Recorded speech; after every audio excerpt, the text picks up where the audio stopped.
thank you for coming to the Watka Museum and for supporting our programming. My name is Susanna Brooks. I'm the Director of Learning Innovation.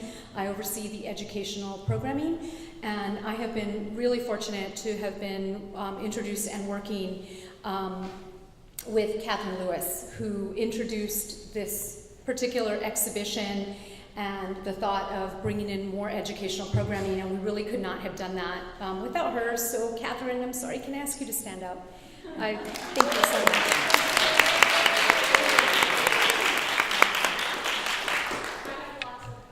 Yes, no, and I know I would. There's a long list of people who have been really instrumental and who have just taught at workshops that we've held here. And yeah, please come in, take seats. And also just a wonderful community of people who have gathered here. I want to welcome artists. There are a few artists in our midst, which has been really exciting because I also met an artist that traveled here all the way from Canada. And when I say traveled all the way, they really had quite the adventure. So that's a story to be shared later. But it was an interesting story that took a lot of time to get here. I think it was boats, trains, and automobiles are involved. And so now it gives me great pleasure to introduce Kristin Schwain. Kristin Schwain is a professor of art history. She received her Bachelor of Arts in Art History and Humanities from Valparaiso University, and then received her PhD in Art History and Humanities at Stanford University. She is currently at the University of Missouri, and her first book was titled Signs of Grace, Religion and American Art in the Gilded Age, and her areas of research are American art and religion, arts of the African diaspora, mainly of Cuba and the United States, and art in the department store. So that just sounds fun. But again, it gives me great pleasure to introduce Kristin at this moment and let her do her introduction and move forward from here. Thank you so much.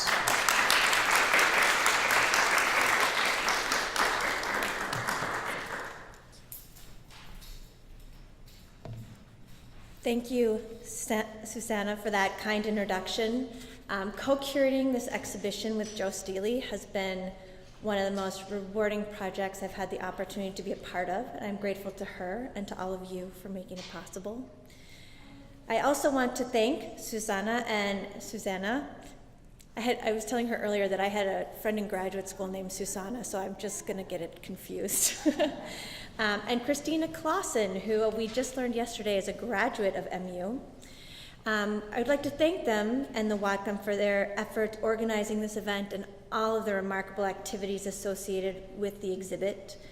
I want to thank Catherine Lewis, a National Basketry Organization board member, for her energy and support throughout the project, the Northwest Coast Weavers Guild for its support of the exhibition and our visit here today, and to the museum staff, the docents, and all the people behind the scenes who have contributed to the life of Rooted, Revived, Reinvented. It's just been wonderful to see the energy surrounding this exhibit. And one final note before I begin, Joe and I are dedicating our talks today to Mary Giles, who died on Wednesday at the age of 74. And for those of you, one of her baskets is in the exhibition. She was an incredibly important person in the fine art basketry movement, and she will be deeply missed. So this afternoon, I will be sharing with you the historical landscape of contemporary basketry, or to put it another way, the before of Rooted, Revived, Reinvented, which Joe will discuss later this afternoon. For centuries, baskets made with local materials and trade goods, and with techniques handed down from generation to generation, served economic, ritual, and utilitarian functions. However, the expansion of the Industrial Revolution in the second half of the 19th century fundamentally altered the production, distribution, and use of baskets. First, the processes of modernization facilitated the manufacture of inexpensive and standardized baskets once made by hand, particularly for use in agriculture. In 1911, photographer Louis Hine visited a factory in Evansville, Indiana, to expose the abuse of child labor. Standing amid an assortment of materials situated in barrels, a young woman performed her specialized role in the progressive assembly of melon baskets.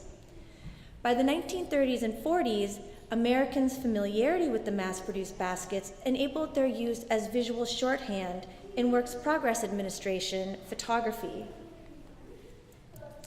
On the left, a young man from Oklahoma leans against a large stack of baskets filled with peaches ready for purchase. On the right, at least 16 rows of empty baskets in La Pryor, Texas, are ready to be filled with harvested spinach. Both suggest a large yield, a strong consumer base, and the success of the government's economic policies. Mass production and the global commodity culture it generated also expanded the number of people making baskets by supplying enthusiasts with the materials they needed. In a classic book from the era, Raffia Basketry is Fine Art from 1915, Gertrude and Mildred Ashley advised their readers to purchase very specific items. Blunt point carpet needles, size number 20, imported raffia palm, which grows in the island of Madagascar, and reeds from China and the Philippine Islands, particularly split reed number 3 and round reeds numbers 4 and 6. The Apache School of Indian Basket Weaving in Chicago, thank you, yeah, it's totally wrong location, offered even more. It sold the necessary materials, equipment, and instructions to women who wanted to make their own baskets at home for lucrative employment or a delightful and most satisfying pastime. It also allowed them to participate in, quote, the latest society fad. And here is the company's list price. As you can see, women could even purchase started baskets. Finally, new technologies simplified basketry construction. Beginning in the mid-19th century, perforated cardboard, and later wood, became a multi-purpose craft supply that was quickly adopted for use in craft kits geared towards children and adults. Makers who purchased colorful basket making for boys and girls placed dowel sticks in holes pre-cut in a shaped wood base, soaked the enclosed reeds for 15 minutes, and wove the reeds in and out of those sticks, resulting in what the directions called beautiful and useful things. Both Boy and Girl Scouts could earn merit badges for basketry. You can see those on the left and the right, respectively. And Boy Scouts of America National Supply Services Division sold kits to troop leaders with all the materials and instructions required for having fun and earning an arrow. And all of those are available on eBay. And Kristin's personal collection. That's right. The production of inexpensive work baskets, global distribution networks, and new technologies cannot fully explain the prevalence and popularity of baskets in the late 19th and early 20th century. Cultural moods and movements that also developed in response to the Industrial Revolution, including the rise of anti-modernism, the arts and crafts movement, and the art education, manual training, and occupational therapy movements, enshrined baskets as utilitarian objects as well as ethnographic artifacts, souvenirs and collector's items, household decorations, education and therapeutic tools, saleable goods, and works of art.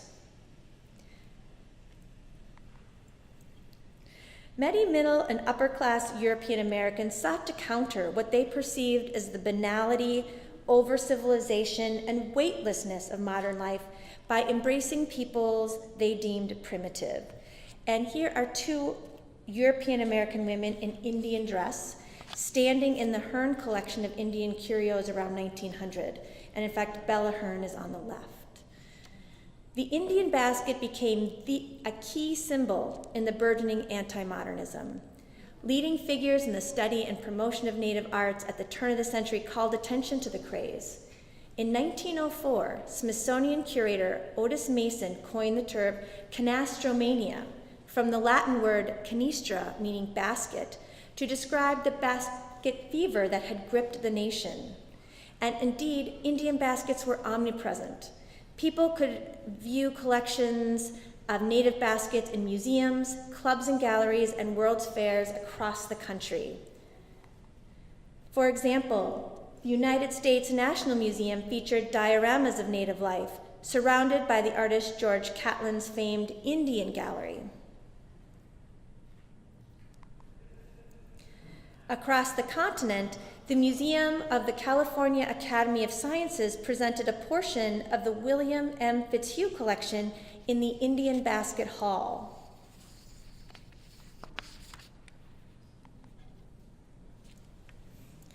The Ruskin Art Club in Los Angeles showcased a similar bounty of baskets. Some are even hanging from the overhead light.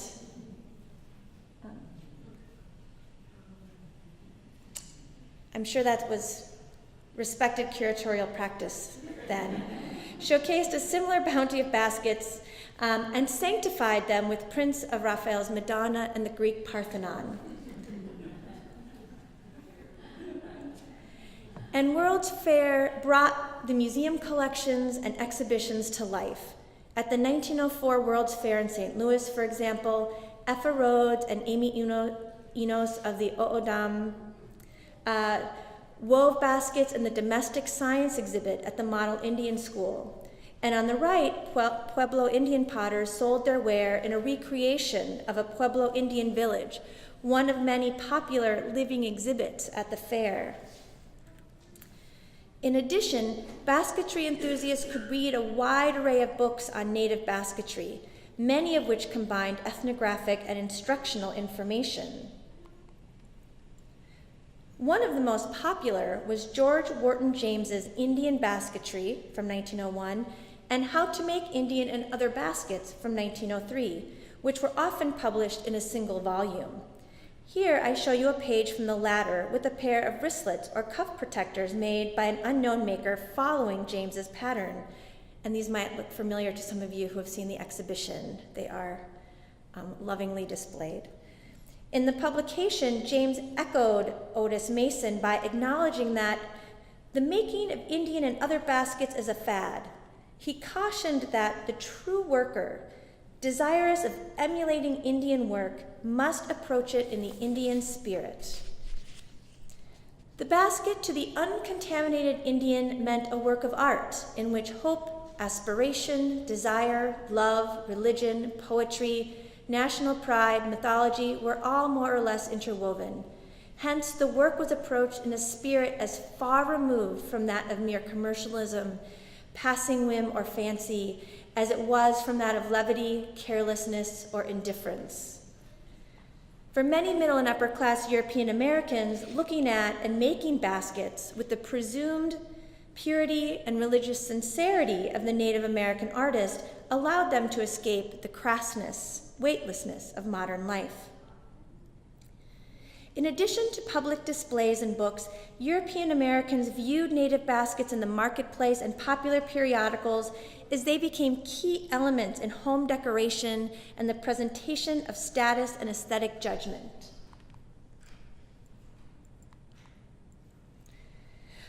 Baskets could be purchased through any number of mail-order catalogs, like the Froman Trading Company, pictured on the left, as well as in department stores. Wanamaker's New York department store had a standard sort of advertisement in the paper, and this was at the bottom.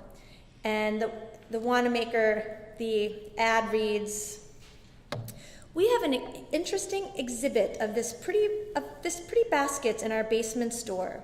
They have all been made by hand by the Abenaki Indians of Maine and Canada. A native Indian woman who speaks such excellent English that we hesitate to call her a squaw is here making baskets and other fancy articles."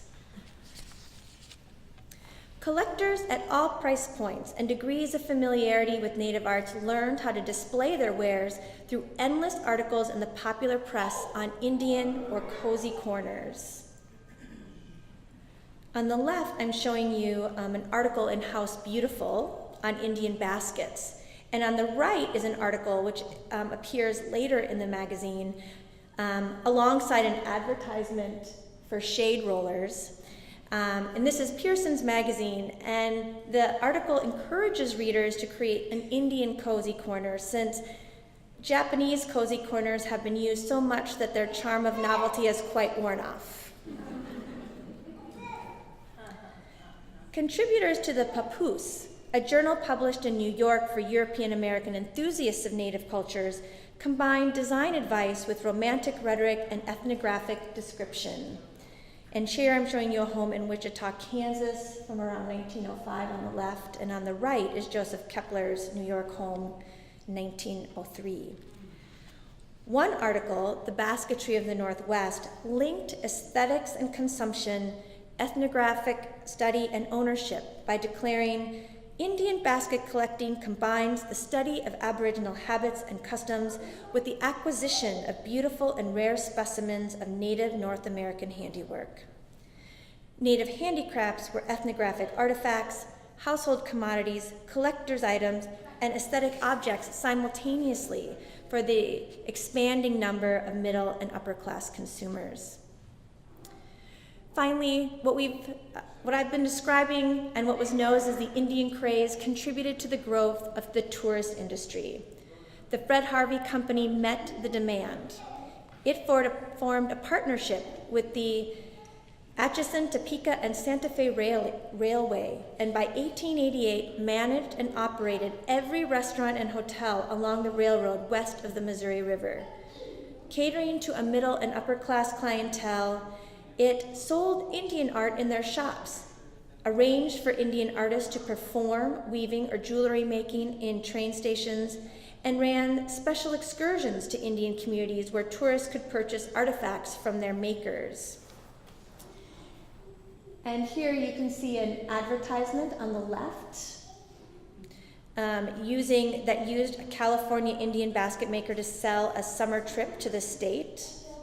On the top is an early 20th century postcard of the Fred Harvey Indian Building in Albuquerque, New Mexico, which showcases an assembly of handcrafts from a variety of Native American traditions.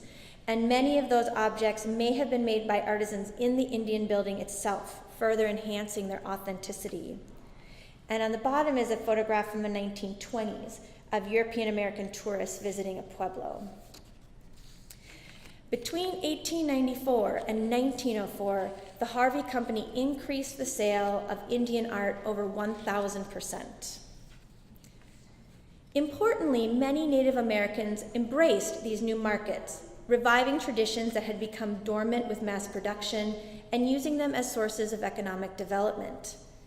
Although Native Americans and Europeans had a rich history of intercultural exchange going back at least 3 centuries, promoters of native crafts marked them as timeless artifacts of authentic cultural traditions uncontaminated by commercial life. In 1895, for example, Abe and Amy Cohen purchased baskets from Louisa Kaiser, a Washoe basket weaver, and soon became her sole distributors. The Cohens meticulously cataloged, marketed, and sold Kaiser's baskets, and in return covered her and her husband's expenses. A contributor to the Papoose praised the Cohens for controlling Kaiser's, quote, entire artistic output and sequestering her from civilization, thereby preserving the Washoe art unmixed with influences of the commercial order. Despite the mythology spun around her and her baskets, Kaiser was a contemporary woman. She popularized deji-cup baskets, a rather simple utilitarian basket often used in ceremonies. However, she transformed it into a fine art object sold to collectors and museums. She altered its shape and produced large sculptural forms with a flat base and small opening. In addition, she invented some designs and found inspiration for others in pomo and miwok weaving. Far from authentic objects of a pre-modern past, Kaiser's baskets were modern creations, part of the commercial world her collectors sought to escape. In addition to individual artists, entire communities embrace these new forms of marketing to increase tourism and sales. For instance, the first annual Cherokee Fair took place in Cherokee, North Carolina in 1914.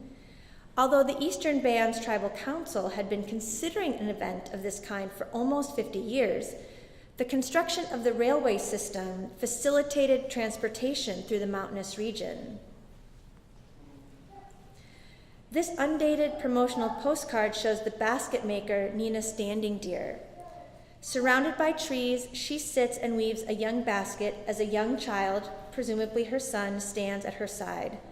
The basket appears to be a miniature cradle board geared toward tourists, since those used by the Cherokee would have been larger and would not have been woven in the round. The description on the back supports this assessment. Mrs. Nina Standing Deer was a feature of the Cherokee Indian Fair as she wove her baskets before interested groups. Baskets were bought faster than they could be woven, and customers waited eagerly as they watched the finishing touches put on. African American low-country coil basket makers also sought to sell their products directly to consumers. The tradition arrived on American soil through the transatlantic slave trade, and primarily male slaves employed their knowledge of it to create tools that facilitated agricultural work, as well as containers for storage and domestic use. By the end of the 19th century, however, the weaving once done by men was taken up by women. Baskets became smaller and more decorative, and their functions changed as they became souvenirs and objects to art for tourists and collectors in Savannah and Charleston.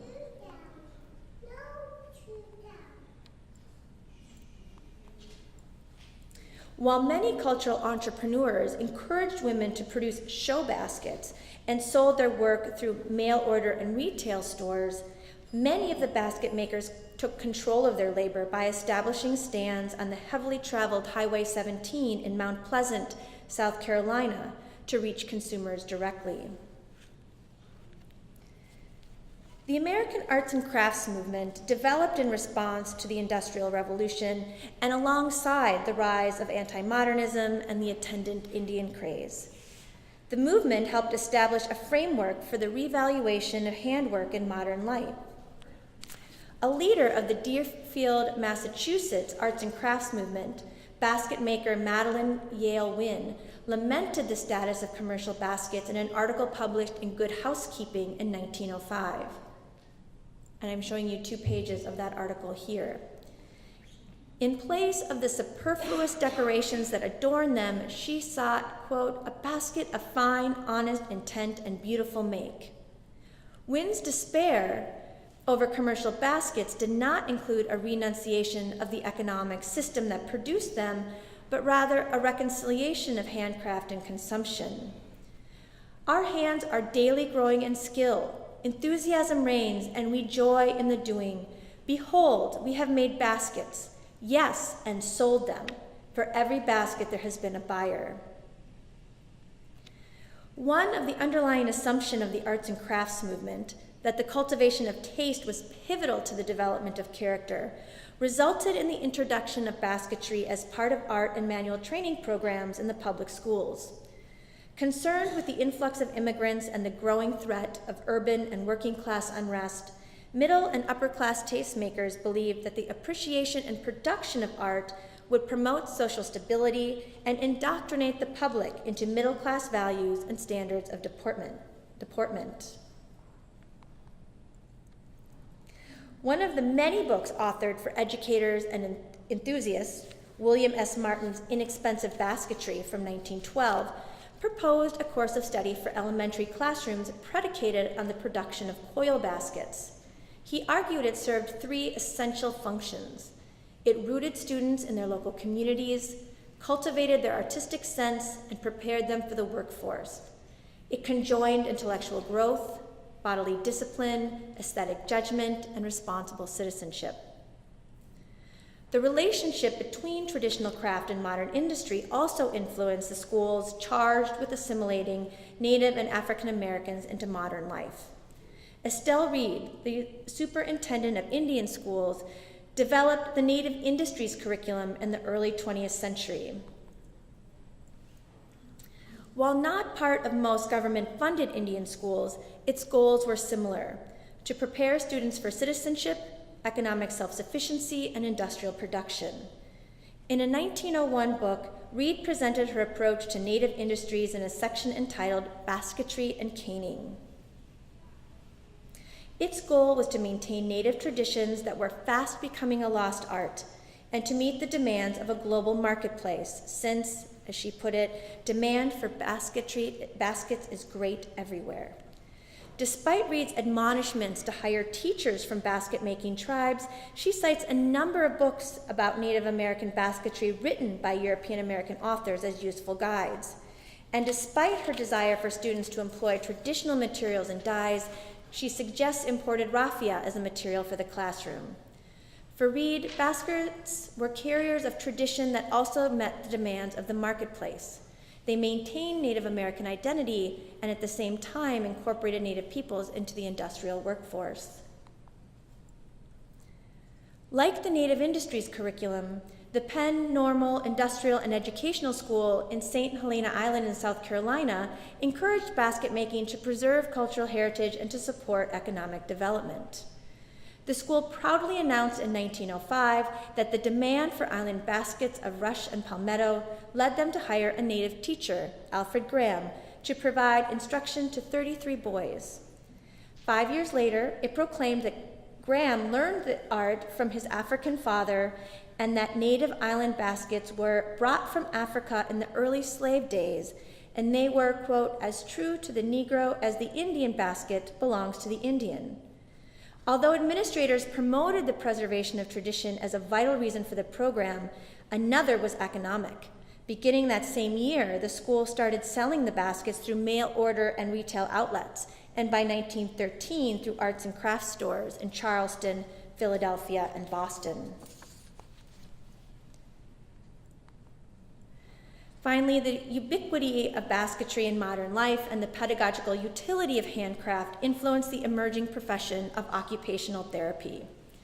In 1915, physician Herbert Hall proposed a science of work that studied the effect of productive work on each patient for both its therapeutic and economic value.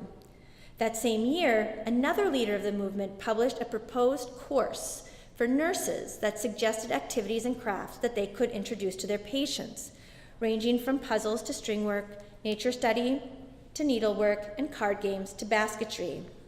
Historian Jennifer Law writes, through a return to traditional crafts such as basket weaving and pottery making, the early occupational therapists thus sought to rescue a restorative work ethic, both from the degrading practices of factory work and from the quiet despotism of bed rest, and in doing so, to rescue the soul of the patient. Some of the most enduring images of the era were photographs of recuperating soldiers weaving baskets in military hospitals.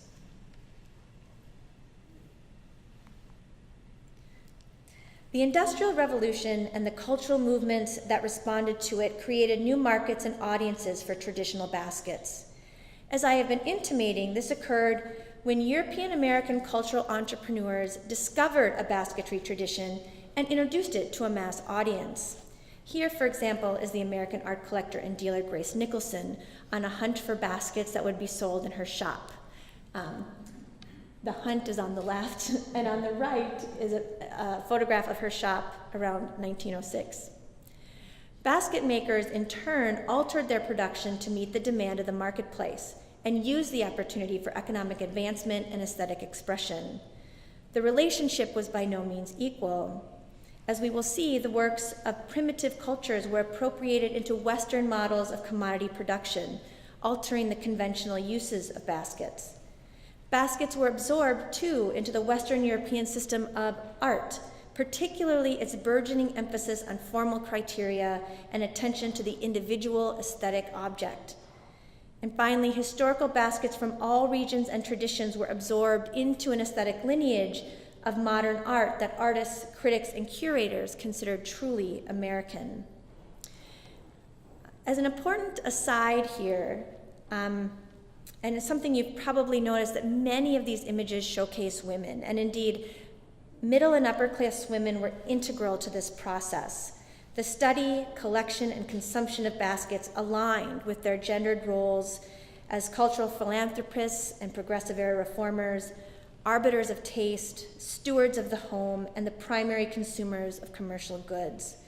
For example, Mrs. Daniel Burns Dreyer's marriage to an Indian agent granted her special access to Native communities, and her often unscrupulous acquisition practices, which were quite common during the era, facilitated her accumulation of over 60,000 artifacts. 3 of the baskets in the exhibition, and 2 of which I show you here, came from her collection. The anthropological description of baskets that permeated popular books, catalogs, and periodicals at the end of the 19th and beginning of 20th century took 2 forms. One was ethnographic, introducing audiences to the myriad roles baskets played in native and rural life, and the other was aesthetic, focused on the basket's materials, forms, and design elements. The latter introduced basketry as a fine art.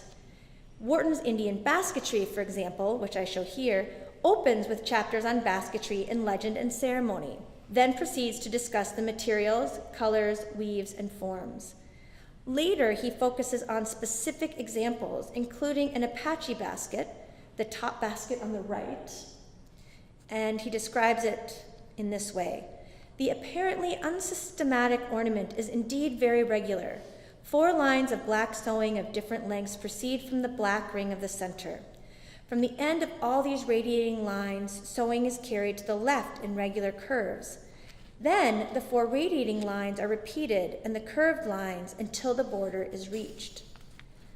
Wharton's intense focus on formal elements mirrors the attention paid to the aesthetic object by fine artists and critics alike, including the pioneering art educator Arthur Wesley Dow. Dow's book, Composition, a study of exercises and art structure for the use of students and teachers, first published in 1899, was the standard textbook in art education for 50 years. He encouraged artists not to copy nature, but to build up harmony using the elements of line, mass, and color. His admonition to approach art through the lens of structure rather than imitation established what he deemed as 2 essential skills: the cultivation of judgment and an understanding of design principles.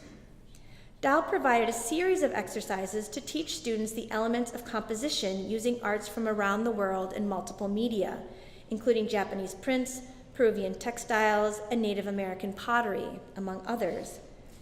Dow's refusal to distinguish between the fine and decorative arts resonated with arts and crafts enthusiasts. His endorsement of individual expression rather than the copying of nature and art history affirmed a current art practice, and the primacy he placed on a work's formal qualities echoed the writings of anthropologists, ethnologists, reformers, educators, and art critics, all whom helped forge modern art criticism. Wharton and Dow's attention to single works in their books served as textual equivalents to aesthetic and commercial display models that spotlighted individual objects. Here, for example, the Appalachian craft revival was forged in the 1890s by an informal network that linked craftspeople with settlement schools and national markets. Alistan Cottage Industries displayed and sold its goods at an Asheville shop, as well as through mail order brochures distributed by the Presbyterian Church. A professional and promotional photograph from the early 1900s displays a series of baskets on a cloth-covered table with pedestals against a painted backdrop. The baskets are isolated from one another, allowing viewers to attend to specific objects and pay close attention to their manufacture. At the same time, their careful arrangement leads the gaze from one object to another, emphasizing the variety of products available. By separating the baskets from their makers and their cultural context, the photograph suggests that the works speak for themselves. The Alistan Cottage Industries display was by no means unique. It relied on the same advertising and exhibition models employed by department stores, museums, and World's Fairs, the three most important heralds of America's modernization. It also mirrored the photographs of baskets in art education books, as we see in the top left, scholarly books on basketry on the bottom left, art photography on the top right, and annual reports of industrial and settlement schools on the bottom left. And here it would have been really useful for me to have provided comparisons between these photographs and those earlier images of museum exhibitions or museum practices, in which you saw just kind of that cluttered kind of amassing of baskets, in contrast to these photographs, which really work hard to kind of showcase the aesthetic quality of these baskets. Dow's attention to pure design and focus on the aesthetic object did not negate a commitment to the past.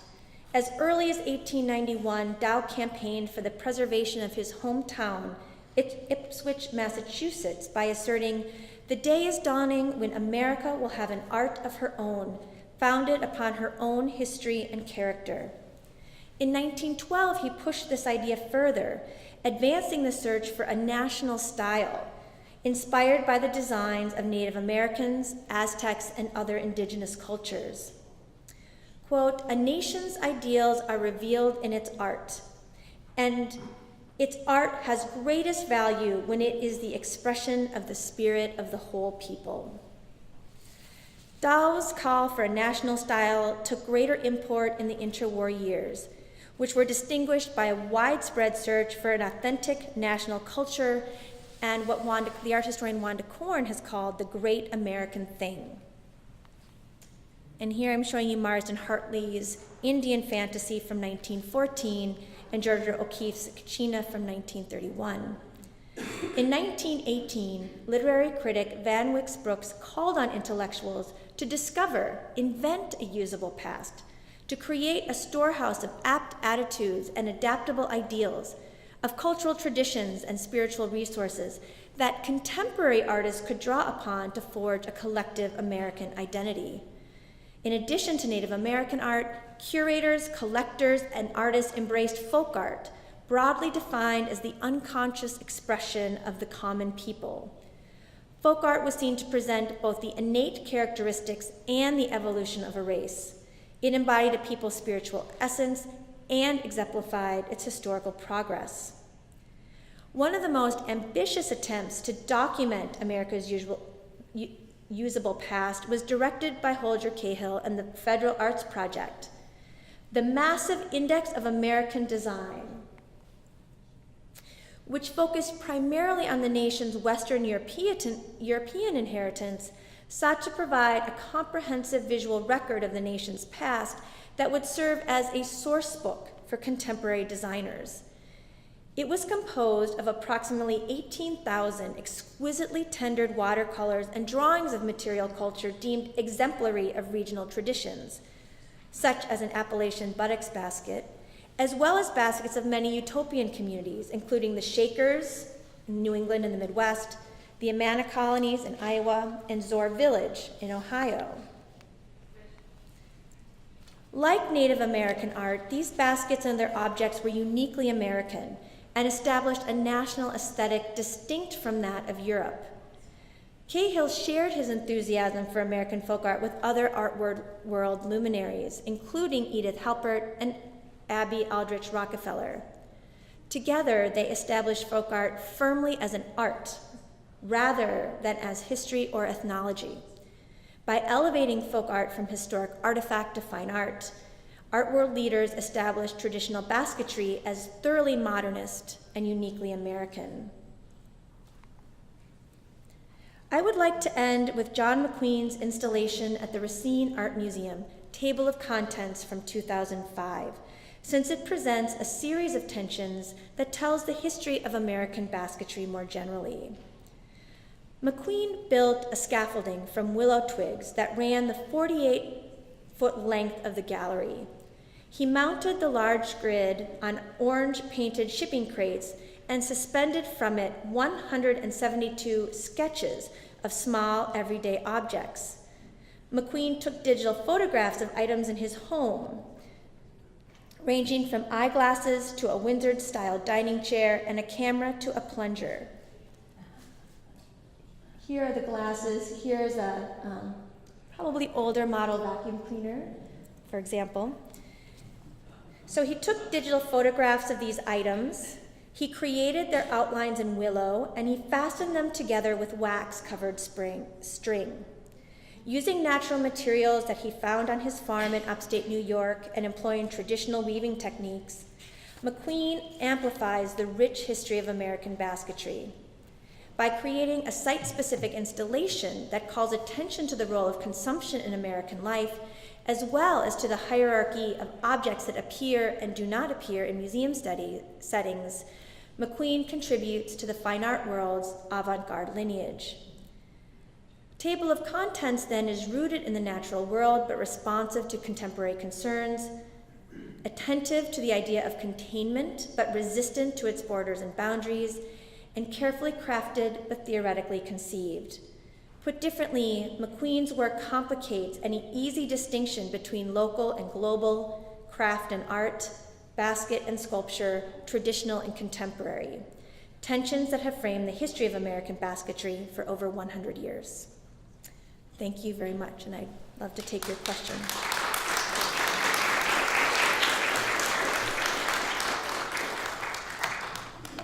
So if anyone has any questions or comments or corrected translations of the words I use, that would be great. I'm from Minnesota, so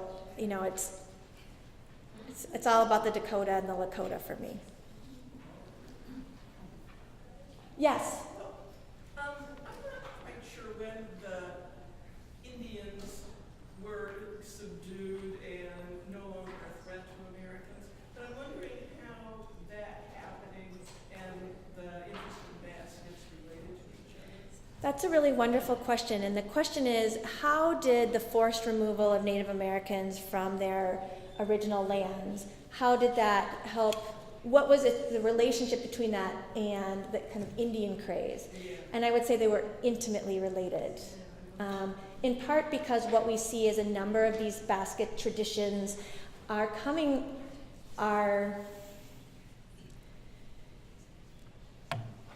in some cases, as I suggested, it was when the Native peoples were forced into reservation schools, or that they were sort of told to produce objects to the people who funded those schools. So it wouldn't be surprising that there were many examples of that. And also because at that point the Native peoples were interesting, but not a threat. And the notion of the vanishing Indian was all over kind of the second half of the 19th century, that discourse. I showed you one photograph from Edward Curtis's, it's a photographic portrait of the vanishing Indian, and what's remarkable is it took him like 50 years, and no one thought to say, well, maybe the natives aren't vanishing if it's taking you this long to produce such a project. But that notion that it was just a matter of time kind of fueled an interest. And then I do think it was that suddenly we have this presence, their presence in so many department stores, in all these World's Fairs. It was a way in which people could really touch what they felt was something authentic and primitive and real, as opposed to the industrial world in which they found themselves. So I think it has a lot to do with that, and to the fact, as I said before, that in this case the threat is no longer there.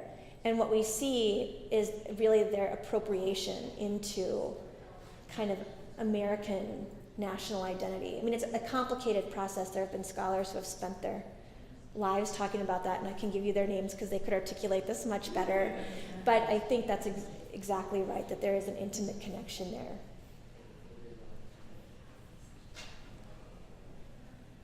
Are there any other questions? Did they, they taught in a lot of schools, like the ones we saw the kids making the big coil baskets, did teachers in the normal schools get any extra basket training as part of their, training along with like home ec and all the other things they've got? It's really amazing. The art education movement in the late 19th and early 20th century was stupendous. And there were publications geared toward it, journals published, and there were so many books. This one was one of the most well-known, but teachers, this was part and parcel of the curriculum. It wasn't extracted from it. And for me, learning about this made sense of my heritage a little bit. My grandmother had done these books of these flowers that were exquisitely drawn, right, and described, and then the teacher's little red marks would indicate where she had done something wrong. But they were exquisite, and I thought, I never learned to draw this way. And she was that's when she was raised. And so I think whether they were given training, there were certainly materials out there for them. There were a lot of books that gave them courses. Like this book actually said, this is what you can do in the first grades, and the second grades, and the third grades. And then there were magazines, I think it's called the School Arts Journal, where there would be extensive articles that would talk about how you could incorporate basketry and other kind of arts into the classroom. But basketry was definitely one of the kind of key ways. That and, art prints, like reproductions of art was another way. And so we really see that art was really permeated the public schools. And it was used so much in settlement schools and other places. And I talked a little bit about, Native America and African Americans, and certainly kind of also in Appalachia, where the Appalachian, kind of the rural people in Appalachia have faced kind of similar kinds of stereotyping and the like, and they were also kind of primed to participate in some of these kind of uplift, for lack of a better word, programs. So it really was considered, something that was part of your education. And aesthetic judgment. And I'll say this, it's really frustrating reading the prose because it's very flowery, and you always want to say, how? What happens when you go from looking at a reproduction of a Raphael Madonna? How does that instill middle-class values of deportment in a child raised in a settlement home in New York City? Tell me how this translates exactly. But it's there in the literature, and it's what motivated so much of this. It's a startling difference from the way art is perceived of now in relationship to education as something separate or special or just nice, rather than as something critical. Part of this was probably also that many of these public schools, especially public schools, were geared toward preparing students for industrial labor. So then it makes even more sense that teaching him, a kind of bodily discipline, handwork, eye-hand coordination, it linked right into that kind of employment. Wasn't there also a philosophy at that point in time that in order to educate a balanced person, you needed to educate the intellectual as well as the manual labor? You weren't educating people necessarily to become manual laborers, but that they needed to know how to do woodworking, how to do needlework, how to do basket making in order to be a balanced, well-educated individual. I think, and for those of you in the back, what Joe said is, the other thing is that this same literature it was saying that you needed these skills whether or not you were going to go into the industrial workforce or not, that it was critical to becoming just a good person. And a soul, right? That occupational therapists were concerned about the soul of the patient. And so that idea does permeate these ideas, the art education movement, all of those movements. And then the whole role of the Depression and what that did with basketry, because people who had been working in factories went back to their farms and rural environments and started producing those baskets again in order to survive, because they could exchange those things, their baskets, for food and other necessities that they needed. And so it revitalized the whole basket industry in another kind of way during that time period as well. There's a wonderful essay, just to plug the catalog, but there's a wonderful essay by John Kay that that dives into what Joe is talking about in Indiana, where there was a family of basket makers, and essentially many of them learned, they learned from their uncle or fathers how to make these baskets, but then they went to the cities to make a living, and then during the Depression, those jobs went away, they came back and started making those baskets again because they could barter. But then what you see are some wonderful images in these local stores of imported baskets from China alongside these handmade baskets by these kind of local figures. And he actually describes the whole process, and recently he said, if the tradition died when the final maker, died a few years ago. So it was a really interesting story of the way that making could come back, specifically because they no longer had the industrial opportunities. What started you with your love for baskets? What started my love for baskets? There's two things. One, my mother is fixated on organizing, and she did so through baskets. I, however, have not. That is not my aesthetic necessarily. So my love of contemporary basketry came when Joe said, "Would you like to participate? We're thinking of putting together a show on American basketry. Would you be interested?" And I sort of said, "Yeah." Joe is amazing. That sounds like a cool project. And then before I know it, I'm involved in this traveling exhibition that has an exhibition, a catalog, hopefully an iCatalog that will be coming out soon if we can figure out how to do it. And what else? A website. It just became overwhelming. And then the opportunity to meet the people, to be introduced to it. I would say the other thing, so not only was it this project, but even preceding that, I had been working with the art department a lot more. The modernist in our department, we didn't really have one. And so by default, the Americanist was invited to participate on MFA committees, which invited me to think about art in very different ways. That I became interested in art through the cultural history angle. And so for me, sort of becoming more aware of the process and the materials was really exciting. And it worked with really my training, which was based in material culture. It was all about looking at any kind of object. And through this process, it's become so clear that baskets are critical to teaching art history, because so often students forget about the medium and the medium expressive and the way that materials express ideas. And for me, that's been one of the most kind of exciting transformations, is thinking about that. That I was writing one of the labels for the exhibition, and I was determined to figure out Steph Goran's work. Yes, I was determined to figure out, what was the role of rebar in Nigeria, where these kids were, these young women were taken. And I was shocked to learn that, in fact, many people it's Nigeria, right? I'm totally losing my mind these days. It's been rainy here.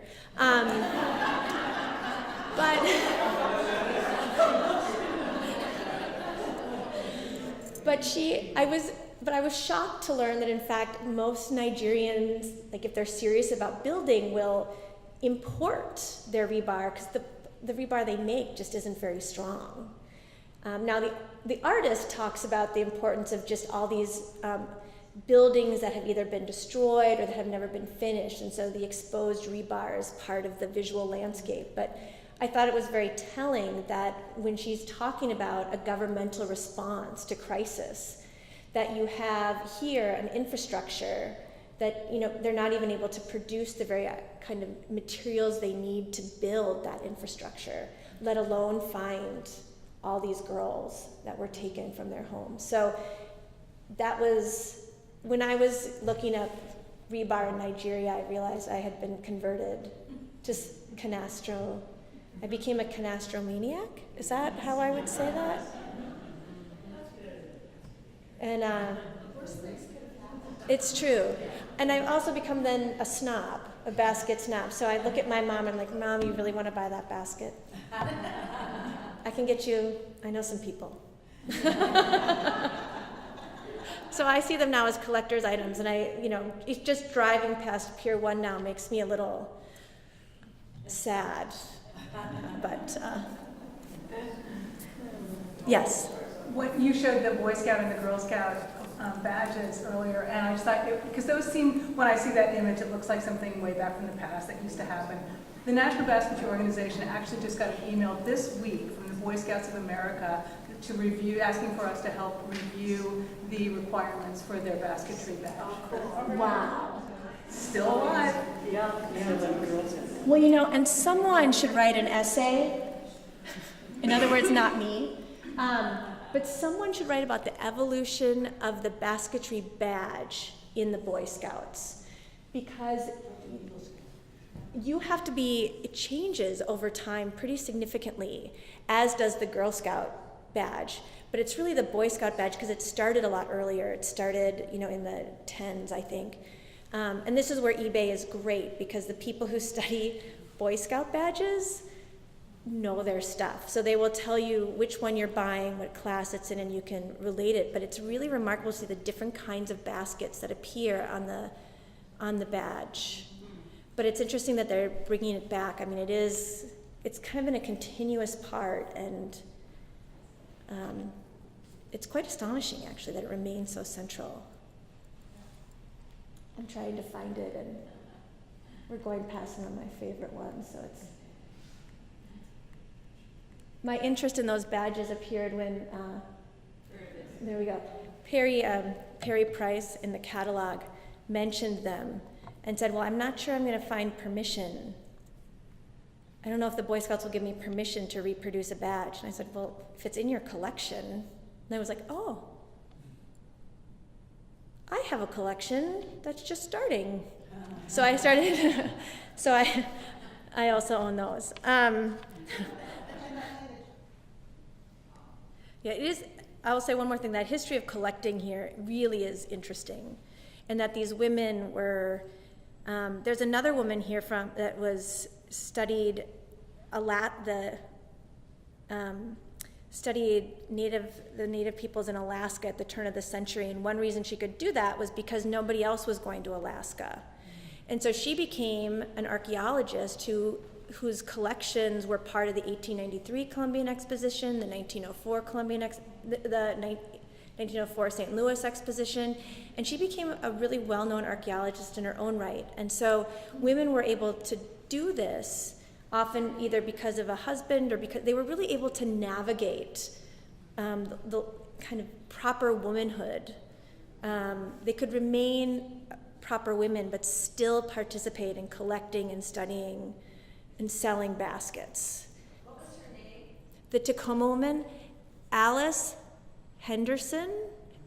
Palmer Henderson, I believe. She wrote 2 books, or at least 2 books. And she's recently been written about in a book that is trying to recover the names of all these early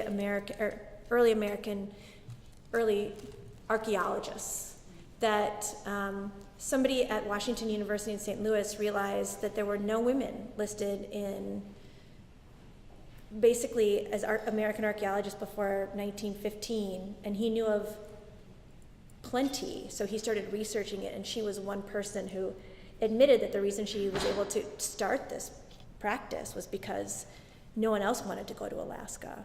And so her first book is called, I think, At the Rainbow's End, and it charts her journey to Alaska. And some very funny, and her experiences there. I can certainly make sure I know that's the exact name. I'm pretty sure I was looking her up, wanting to include her, but I need to buy the scholar's book. But I do think the role of women in here really, they're upper class, primarily white women, certainly. Like this is not, it's for a very specialized group, but nevertheless, they played a hugely important role in sort of museum collections, creation, cultural development, cultural preservation, and that really needs to be called out, and that gets me into a whole new other realm of things to research, which is good. I might start getting bored now that. Wonderful. Thank you so much. If you have any comments, please let me know.